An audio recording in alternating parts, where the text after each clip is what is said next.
जय जगन्नाथ फ्रेंड्स समस्त को मोर नमस्कार। तो OSSS तरफ आसला बड़ अपडेट जोटा कि आपण मानकर कैंसल है एडवर्टाइजमेंट। संपूर्ण खबर आपण मान वीडियो माध्यम जनइबी। ओडिशा स्टाफ सिलेक्शन कमिशन तरफ आसला एक बड़ अपडेट।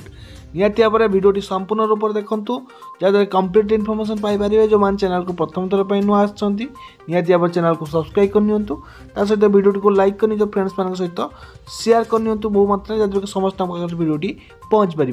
तो कौन रही अपडेट आसतु जाणीना। तो आपण देखिपे यहाँ कि गोटे नोटिफिकेशन जोटा कि आसी आपर Odisha staff selection subordinate staff selection commission तरफ।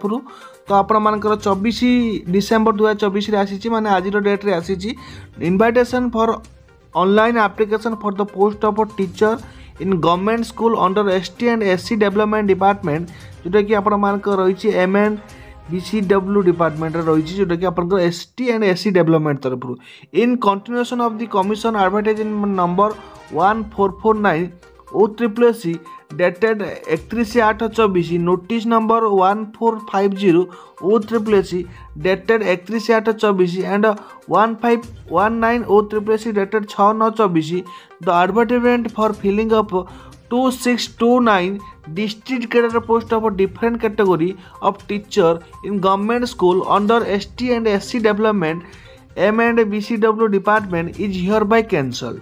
The candidates are advised to visit the website for the commission at regular interval of the update. जोटा कि आप देखिपे आप फाइनाली पुणी थे आपर ST and SC development department तरफ जो टीचर पोस्ट आसाला जोटा कि आपंकर 2629 गोटी पदवी थिला। तो पुणी OSSC कैंसल करी जो नोटिफिकेशन आसाला। तो से नोटिफिकेशन आपर मेंशन अच्छी कि आपर एडवर्टाइजमेंट कैंसल है। पुणी आपर नुआ आपर केबे आसीबो ता नहीं किसी अपडेट नहीं। तो यही जो नोटिफिकेशन आसाला आपर कैंसल है। तो पुणी थे आपको अप्लाई करने को पड़ो जो मैंने अप्लाई करते। तो पुणी जब नोटिफिकेशन आसो पुणी अप्लाई करा पड़ो कहीं यहाँ कैंसल है। OSSC तरफ आपण अपडेट थिला। निहाती भाव में यही OSSC बारंबार कर चली एपर्यंत OSSC RI अमीन ARI रिजल्ट किसी भी प्रकाश पाई ना। ता सहित जो मैंने फॉरेस्ट गार्ड एग्जाम देते रिजल्ट आसला फिजिकल टेस्ट कौन डेट एपर्यंत आसी ना। तो OSSC मनमानी एमती चली। तो पिला माने बहुत हैरान होती से निहाती भाव में ये वीडियो माध्यम समस्त को जनवाई चाहिए। तो OSSC जो ग्रीवांस देता जोटा कि आम ग्रीवांस जरिया आपंकर अभियोग दाखल करते। तो तार भी एपर्यंत कौन अपडेट आसीपारी ना। तो निश्चित भाव में गोटे दुखर कथा एवं बयस बढ़िया सहित एग्जाम हार को कमे दिखाई।